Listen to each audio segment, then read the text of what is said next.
So you know when you put an album on and you're really not expecting too much from it, but then it ends up being such a great surprise and it becomes one of your most favourite albums?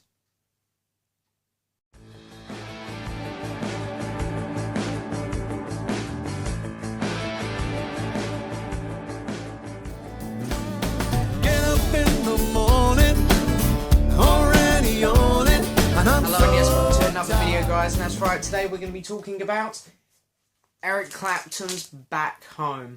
Now then, before I get started on a review, I have to say, I hope a lot of you guys stick around for this one, because I know this isn't one of the albums which I got requested to review. And to those people who have requested albums, don't worry, then the next one's on my bucket list when it comes to album reviews to do. But the reason I'm doing this one, because I don't think anyone was expecting me to review this album, is because it's one of Clapton's later albums. It's from 2005, it's one which people kind of overlook. Here in the vinyl community, people tend to go for his early stuff because they're common and affordable on vinyl. But this album is so good. And I think people are really forgotten about it and it's really getting overlooked. So I really hope that at the end of this review, I've managed to persuade everyone to at least get the CD or to check it out on Spotify.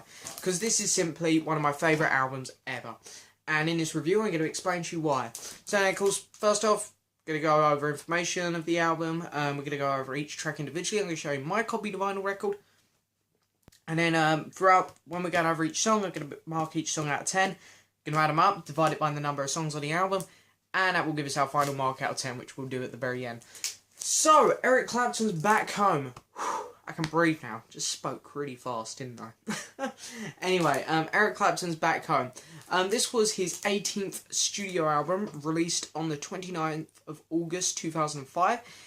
It came in at number 19 on the UK album charts. Not very good. Well, I mean, it's good. It's a very good number. But for how good this album is, should have been the top 5, really. But anyway, and 13 in the US. So a little bit kinder in the US, you guys were to it. But anyway, this album here come up after what is one of Clapton's weakest albums, in my opinion. This one here, Me and Mr. Johnson. Not my favourite Clapton album, I'm not going to lie. All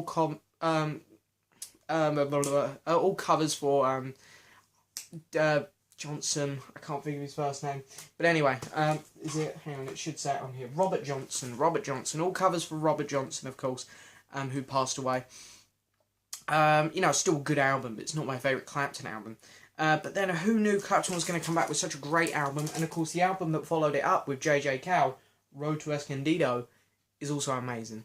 So, you know, Clapton kind of come off this album with 2 fantastic masterpieces. And this one here is just brilliant. So anyway, let's get started. So this album has 12 tracks on, so let's go quick, because I don't want it to be a super long video. So Tired is the first track up, and is probably my favourite song on the whole album. He opens it so strong, so the great guitar work on it, sounds fantastic.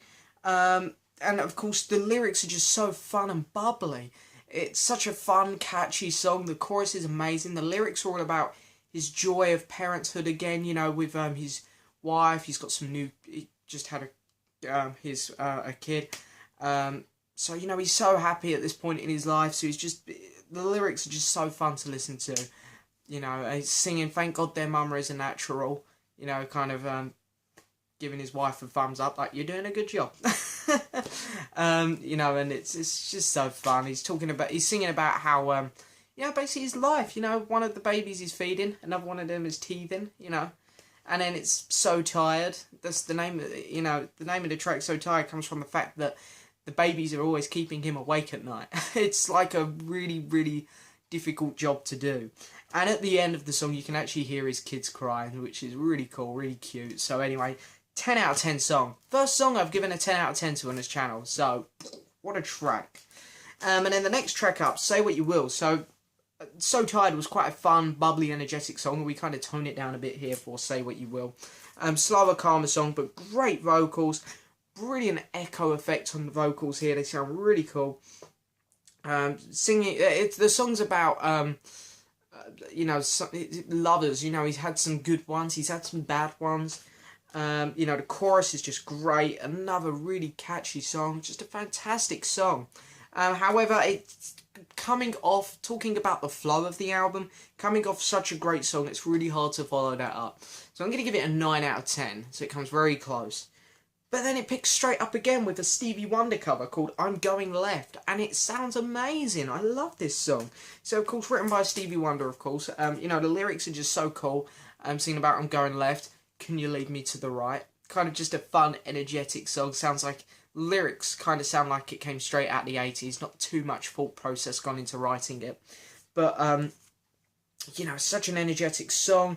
The vocals from Clapton are great. The guitar work from Clapton is great. Another 10 out of 10 song. Going great so far, this album. Now to have a drink, 'cause my voice is going. Can of Pepsi today. Okie dokie. Now on to the next track. Love Don't Love Nobody. And the lyrics here, again, another cover. It's quite an interesting song, really, because the lyrics are saying that love doesn't love nobody. You can love someone, they can love you, but love itself doesn't love anyone. Which is true in a way, because people have more breakdowns when it comes to relationships than the ones that work out. So it's kind of true. I like the concept of the song. Slow piano ballad, really nice. Vocals are amazing. Fantastic chorus again, really good. Only problem with this song is I just don't feel it kind of lives up to the past three that we have. The first three tracks on this album are so damn epic. This one kind of feels like, well, it's good. It's a really good song.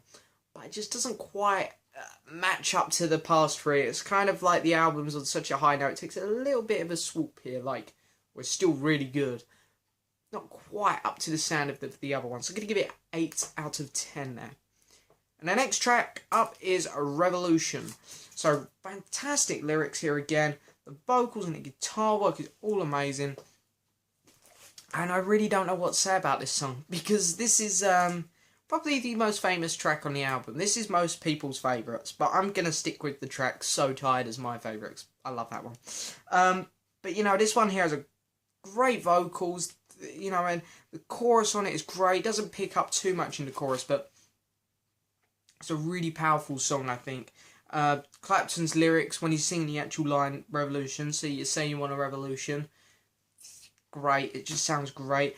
Great acoustic work on it, all done by Clapton, you know, fantastic, sounds amazing. So again, 10 out of 10 song.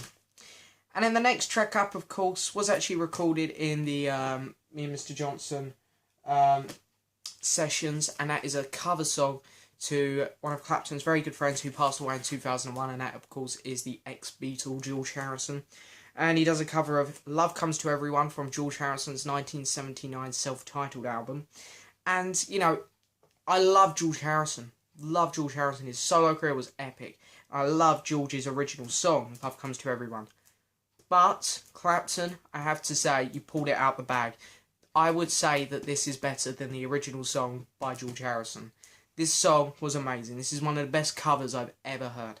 And you know me, I'm such a big Beatles fan. I don't really like it when people cover Beatles songs too much. If you look back at my last review, where solo Beatles as well.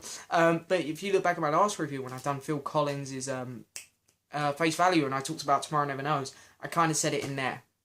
You gotta be really careful as to what song you pick, and you gotta be really good at covering it, especially when it comes to a Beatle. Clapton nailed it. Nailed it, 10 out of 10.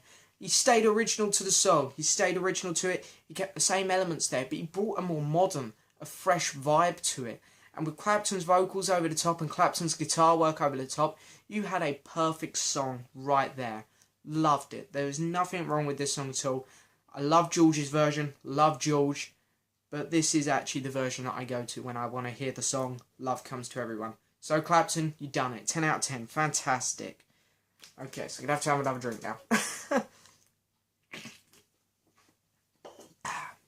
Okay, so then the next track up, Lost and Found.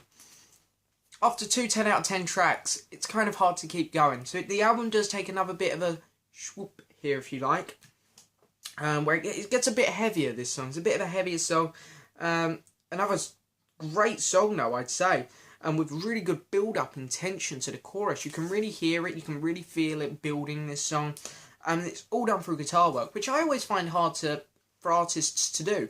When you look at great build-up songs like Led Zeppelin's Stairway to Heaven, you got a few Genesis ones, you know, there's some great build-up songs out there, but most of them do it through the combination of instruments, lots of instruments combined. You'll hear the keyboard start to build up, then you'll hear a guitar come in, then maybe the drums will start to kick in, then all of a sudden, boom, you've got the chorus, it's great. This song kind of relies all on the guitar to do it, and it just shows how good Clapton is at guitar. You can feel the song building up through the one instrument, which just sounds fantastic. Of course, he's got the bass and the drums there backing him, but it's all done through the power of the guitar, which I think sounds amazing. I think it shows how good Clapton is at guitar. Very raw vocals on this one as well, which really fits the song, but I like just hearing Clapton's normal vocals, but it's still a great performance from Clapton. However, after the last two songs, the flow of the album here kind of takes a little bit of a dip, as I say. It's a good song, very good. You know me, I say anything above a 5 is good. So I know I'm going to give this one an 8. So I know it's quite low compared to the last two, but anything above a 5 is great. So an 8 is pretty damn good, I'd say, still. So anyway, an 8 out of 10 for Lost and Found. Sorry, fizzy drink, not going well with me today. I should have had water today. Anyway, next track up is Piece of My Heart. Nice, slower, calmer song. I love that flow of the album here. We've gone from the heaviest song on the album with this raw guitar, raw vocals, down to a nice, calm, soothing, relaxing track, which works really nice. Very easy listening with this one. It's got a fun chorus, really great. Love the lyrics to it. 10 out of 10 track. I'm struggling to talk about some of these songs because they're so damn perfect. It's like they're just so fun to listen to, and this is another one which is just great. Lyrics are great. I just love everything about this song. It's fantastic. Okay, and then we get the track One Day, and this one here has got great keyboard work on the intro with like an organ kind of sound to it. Sounds fantastic. Clapton uses that actually a lot in that track, Run Home to Me, and then Back Home on the intro. So he kind of uses that on quite a few of these. You can also hear it in Revolution and Love Don't Love Nobody. So he uses it quite a lot in this album. But anyway, another easy listening song with just great vocals, great lyrics, everything about it. You know, another just great song. But I am going to give this one a 9. Just because the song, it's about a 4.5 minute track. It's not super long. But the actual line where he sings One Day, and he says it a few times. And my only complaint with that song is maybe goes over a little too many times, that one line. But other than that, fantastic song. I don't want to, you know, give it too much criticism because it is a fantastic song. I love it to bits. And it's not my least favourite song on the album. I nearly said worst, but that just doesn't seem right when you're talking about this album. But yeah, I'm going to give that one a 9 out of 10. And then you get the track One Track Mind. So, great guitar intro on this one. Sounds great, but it is a weaker song for me. Because it just doesn't do too much until you hit the chorus. And the chorus is so amazing. But the first, I don't know, the first minute of the song just takes its time to get a bit of a feel.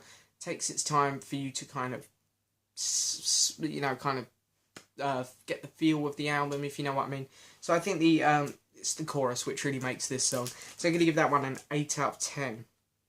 And then you get the track Run Home to Me, which again, very nice beat, great guitar work, great lyrics. But this is the weakest song on the album, I'd say. And, you know, it's not bad though, it's really good, I must say. Still, the lyrics are great, the vocals are great, guitar works great, everything about it great. I'm going to give it an 8 out of 10 still, so really good there. And then we're on the very last track, which of course is Back Home. And nice acoustic number to finish it, oh my god. 10 out of 10. 10 out of 10, amazing song. I love Clapton's vocals here. Just everything about it sounds so damn good. It's a must-have. One of them slow acoustic numbers. It's one of the best. So anyway, it's just about Clapton's. Completely written by Clapton, that one. All about him singing about how he needs to get back home, or he'll die apparently. So it's just great. I love that track. So anyway, now let's take a look at the vinyl. You've all seen a CD before, so I won't bother with that. But here's the vinyl album cover there. He's kind of stepping off what looks to be an old I want to say 60s, 50s kind of train there by the looks of it. Nice red shoes, guitar case up there. And of course I'm going to be marking the artwork of the album out of 10 as well, and including that in the score. So anyway, I like the cover a lot. I actually really love it. I love the actual font there, the actual track. Nice thick spine there, that really stands out on my shelf. But then the back cover, I mean, it goes on to the front cover, I guess. But the back cover's a bit, yeah, a bit plain and boring. But yeah, track listing there. And just get the other bits of information down the bottom there. And, you know, I would probably go about, I don't know, maybe about a 6 or 7 on the artwork. But then you open up the gatefold and look at that picture there. Just love it. So you can see Clapton there at home with his family. Really nice. We move over. Really nice. So just that gatefold alone is so beautiful. I'm going to mark it straight up from a 7 to a 9. 9 out of 10 for the artwork. But it's a double vinyl. You get some information there. Both sides. And vinyl record.